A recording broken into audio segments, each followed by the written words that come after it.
Hi, I'm LeoStark84, creator of Balaur of Thought, and Balaur of Thought is a quick reply set for Silly Tavern AI. It runs on the latest release version of it, from the release branch, that is, which is 1.12.11 as we speak, and I'm gonna show you what all these new buttons added over the chat box are, beginning with the first one, the brain icon, which opens the analysis menu. Here you can create a new analysis or you can see a list of available ones. I'm going to show you here. Those come bundled by default with Balaur of Thought, and I'm going to show you one real quick so you can see what it is. As you can see, an analysis is a bunch of questions basically. So when you perform this analysis, those questions are used to prompt the language model, and the reply for those questions is injected into the context prior to the next character reply. Second, a new icon and a new name for an old concept, which is sequences, the number list icon here. These were used to call batteries, but people tended to get confused about the naming and what they are and what they do, whatnot. So a user suggested the name sequences, and I took it. It's a way better name. Here too, you can create a new one or see a list of available ones. And I'm gonna show you here what sequence is, and there are a bunch of things all over the place, but the important part is these three lines over here. So they are ordered, so this is done in order, and each line has the name of an analysis and an emoji beside it. The name of the analysis represents, well, which analysis is performed, and the emoji on the left, the post-analysis behavior. To put in simple terms, this means what is done to the result of each analysis. I'm not going too deep into those. I'm going to make separate videos on them. Next is the signpost icon here, which opens the guidelines menu. As you can see, there are just a few of them by default, but I'm going to show you one so you can see that a guideline is basically a short instruction that gets injected straight into the context. Guidelines have the additional option of using a quick guideline. This will let you type a guideline yourself. It will not get added to the list, but instead will be used to generate either a new character message or a new swipe for an existing message. That's why they're called quick. They just do something. Next is the circular arrow icon, which opens the rethink menu. And it has three options: same and current injects that are kind of similar, and then rethink generator. So you can think of analysis results and guidelines, each one being an inject. Sequence is basically a bunch of analysis, so same rule applies. And when you use same injects, the results of analysis and the guidelines that were used to generate the original character reply will get re-injected, and then a new swipe will be created. Current injects, on the other hand, say you didn't like the last character reply, and then you manually run a bunch of analysis and sequences and whatnot. Current injects discards the original ones and instead injects the new ones that were generated afterwards and use them to generate a new swipe. The rethink generator is a little form that will ask you a few questions about the last character reply, namely how bad it was and for what reason, and it will use this information to generate a new swipe. So last, for the injects part, is the car icon here that opens the automate menu, and by default there this menu is empty, so you need to manually add an existing sequence or analysis. I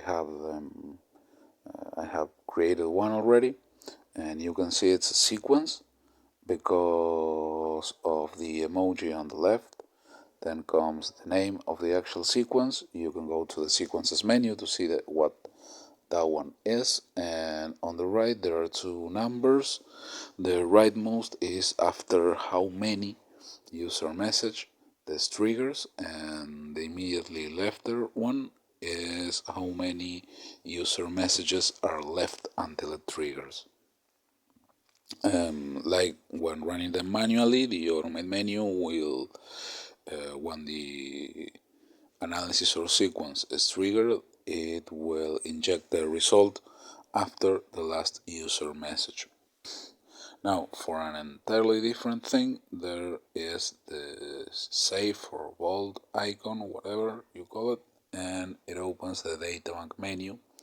This is a whole rabbit hole on itself, but if you know retrieval augmented generation, RAG for short, this deals with that. It lets you either manually or automatically create entries for the database on different topics. It keeps them sorted by topic, um,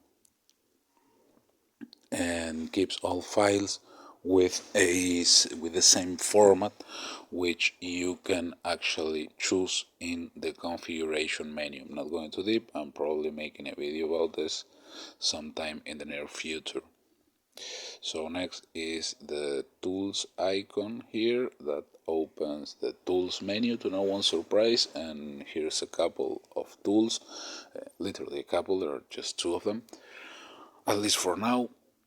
And first is a rephrase tool, which will ask you on what tense and person and point of view, whatnot, you want the last character reply to be, and it will rephrase it for you. It'll prompt the language model to rephrase it and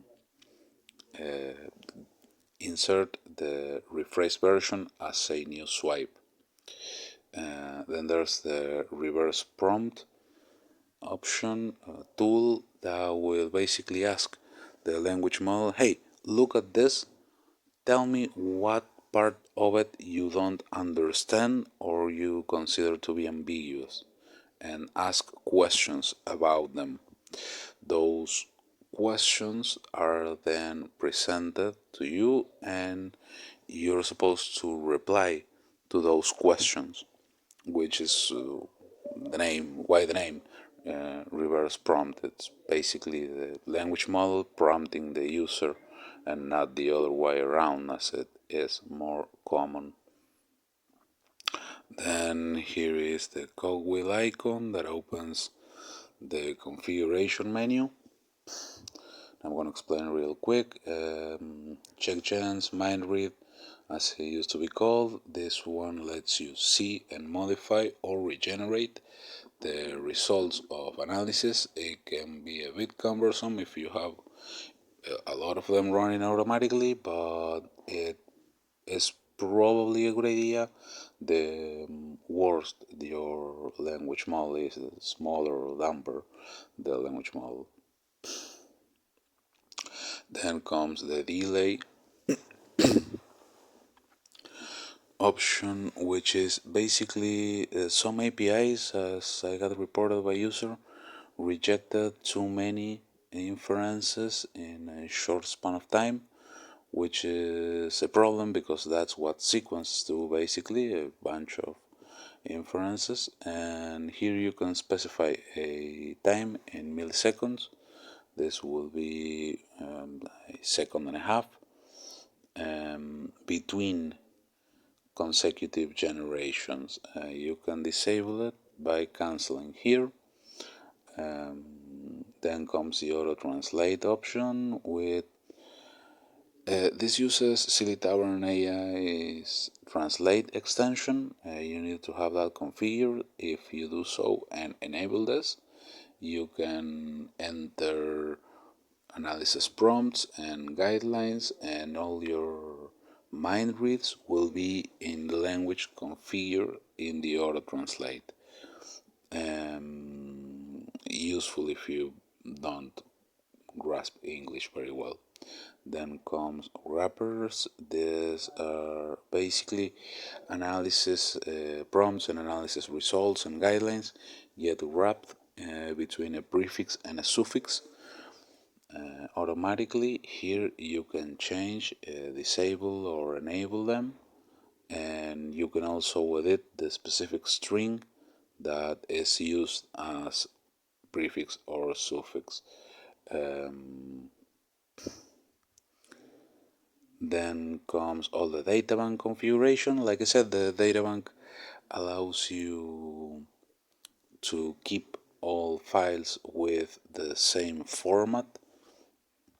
Here you can change that. There are also prefixes, suffixes for the actual file, for the topic name, for the entries, for the further updates, and so on. And here you can either enable, disable them, or edit the actual strings that are used for it. Also, you can automatically update if you change the format. With this, you can automatically update all the files for the current character or the current chat, and you can also change the prompts that are used to automatically generate entries, new entries, merging more than one entry, or update existing entries. Last is your reset button. Here you can basically lose all the configuration you have customized, lose all the custom content such as analysis and guidelines and sequences and whatnot. This can help fix some problem. Just keep in mind, Balaur of Thought is a experimental work. It's work in progress. It's not a product that just works. It's just there to tinker and play around with the language model. So this is a small QOL, the eraser. It just deletes the last message on the chat, and here you can see it just deleted the last message. Last is the friendly manual. This is online on Rentry, but also it's here built in.